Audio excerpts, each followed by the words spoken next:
പതിരില്ലാത്തൊരു വചനം പാരിൽ ചലനാത്മകമാം തിരുവചനം. പതിരില്ലാത്തൊരു വചനം പാരിൽ ചലനാത്മകമാം തിരുവചനം. നല്ല നിലത്തവ വാരി വിതയ്ക്കാം, 100 മടങ്ങായി വിള കൊയ്യാം.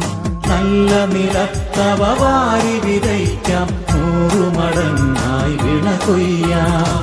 ഈ സന്ദേശം യേശുവിൻ സ്നേഹ സന്ദേശം ലോകം മുഴുവൻ ഏകിടുവാൻ ഗുരുവന്നരുളിയ സന്ദേശം.